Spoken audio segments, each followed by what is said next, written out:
So, Digital Circus Episode 7, I have mixed feelings. The plot is not at all what I thought it would be, and the ending was kinda weird. Like, Goose really said, all your theories are wrong, bye! But with that intro out of the way, let's dive into... So, before all the theories, I wanted to talk about my thoughts on, honestly, one of the most interesting characters in the show. I mean, they're all interesting, but Jax especially is. I do honestly kind of feel bad for Jax. He's a complicated character. Internally, bro's a mess. I feel he doesn't know who he is, really, which is why he torments Zooble and Gangle all the time. Which, that doesn't excuse his actions, but still. Like, he can't live with the fact that his only two friends are gone, and is taking it out on them, honestly. This also explains why he was growing so close to Pomni. It's because he sees so much of Ribbit and Kaufmo in her. It's honestly sad when we see him approach that snow orb thingy adventure thingy, and we hear what sounds like him and Ribbit fighting.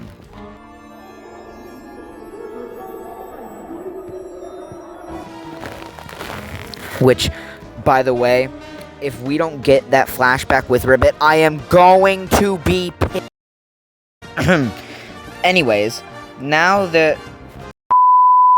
There's a part of me that feels that Jax didn't actually want to be right about the way home being an adventure. Like, you can see him in that scene. It broke him. I'll talk more in depth about Kinger and Cain in my... Theory 1. The stuff that Abel said isn't all fake. Let me explain. So, after the end of 7, we all know that Abel, the mannequin Abel, specifically, I'll get into why I'm making that distinction in my next theory, is, in a way, a stand-in for Cain, saying what Cain wants him to. But how would Cain have made all this up? We know from the adventures we've seen, and even the ones that we haven't seen, that Cain is a goofy little fella. Besides episode 3, but that was just to appeal to Zooble, as he said, he made it mature just for them. How is this whole plot about CNA something he cooked up if he doesn't even know how to accurately recreate the office? Huh? And yeah, sure, you could argue, oh, but what if Cain was trying to make this one seem more realistic?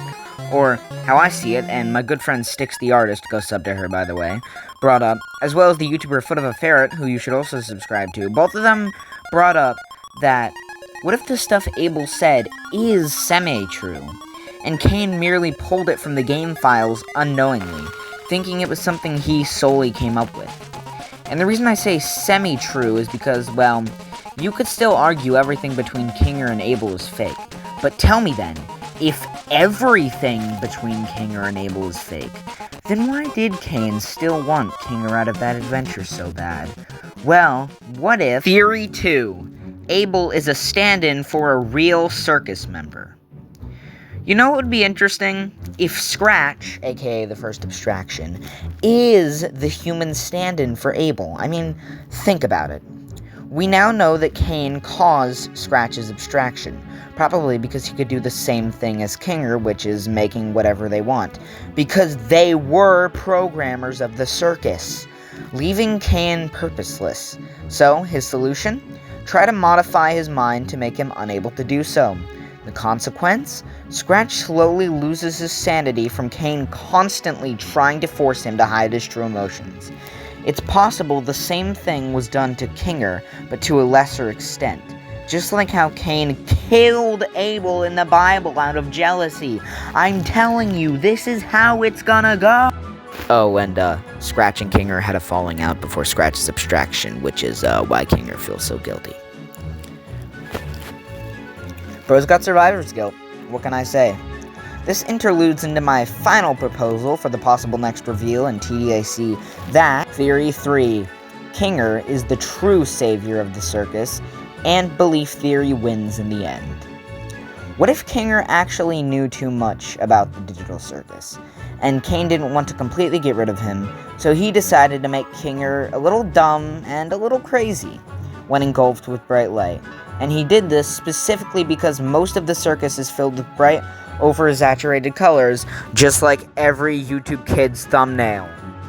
I think he knew Kinger would want to warn Pomni, telling her that the whole thing was a trick, which would ruin Kane's whole adventure, which I believe to be his last desperate attempt at seeing if the circus members love him before losing it and completely going full Monica, forcing the players to love him.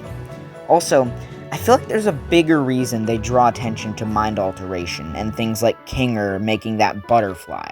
Like, genuinely, that scene is treated like some big revelation, but is then just kind of forgotten.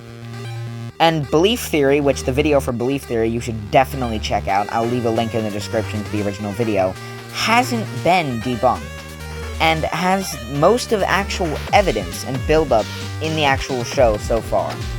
Kinger and maybe the other circus members being able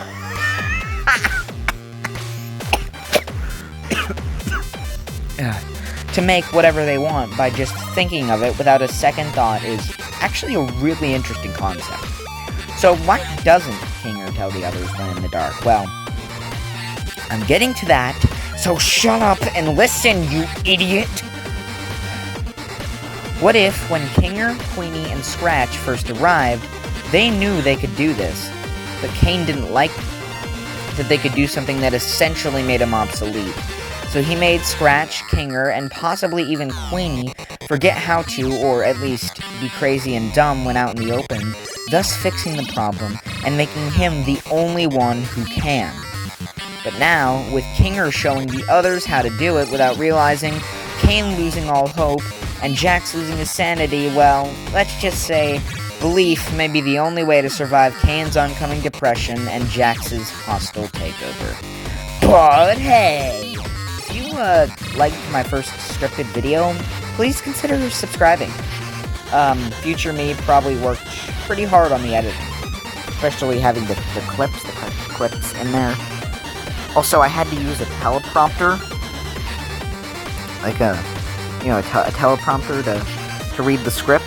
I'm sure everyone else does that. I'm not special or anything, but, you know.